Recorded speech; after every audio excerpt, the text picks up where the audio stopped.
Pour poser un sol vinyle en rouleau, nous allons utiliser les éléments suivants. Un nécessaire de mesure et traçage, un cutter à lame droite et courbe, une spatule crantée, un couteau à maroufler, un araseur, une règle.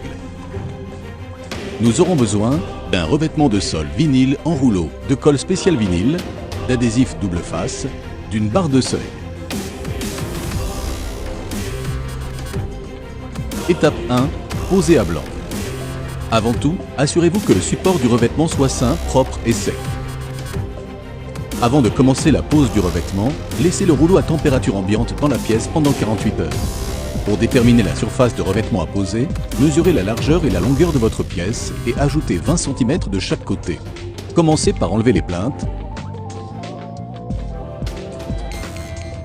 et la porte. Déroulez le revêtement dans la pièce. Reportez les mesures sur le sol vinyle et découpez à l'aide d'une règle et d'un cutter à lame droite. Après avoir retourné le revêtement, placez une jambe de chaque côté et étirez-le depuis le centre vers le pourtour de la pièce. Étape 2. Réalisez les découpes spécifiques. Pour les angles rentrants, appuyez le revêtement contre le bord du mur au niveau de l'angle à l'aide du couteau à maroufler. Relevez les bords du revêtement et avec un cutter à lame courbe, coupez-le depuis la pointe de l'angle jusqu'à l'extrémité. Repositionnez le revêtement et coupez le débord le long du mur avec un cutter à lame droite et un couteau à maroufler. Vous pouvez également effectuer vos découpes avec un araseur. Appuyez-le simultanément sur le sol et contre le mur et tirez-le en veillant à garder vos appuis. Pour le passage de porte, coupez le surplus du revêtement au cutter à lame droite en suivant les contours du bâti.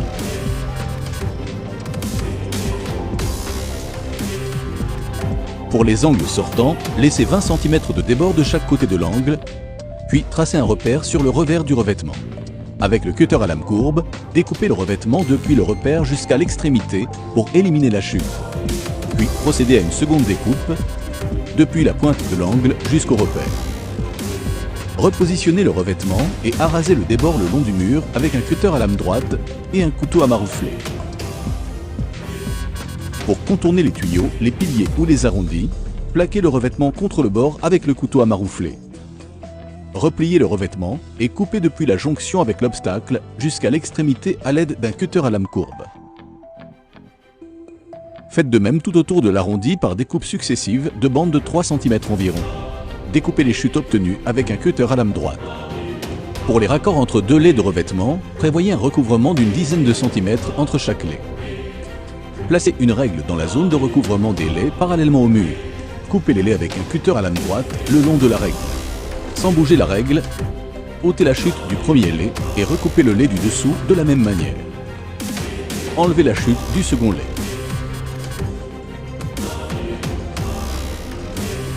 Astuce: pour les pièces humides, vous pouvez appliquer du joint pour revêtement vinyle qui garantira une étanchéité parfaite à vos raccords. Étape 3. Fixez le revêtement. Si la surface de votre pièce excède 20 m² ou pour les pièces de passage, privilégiez une pose collée.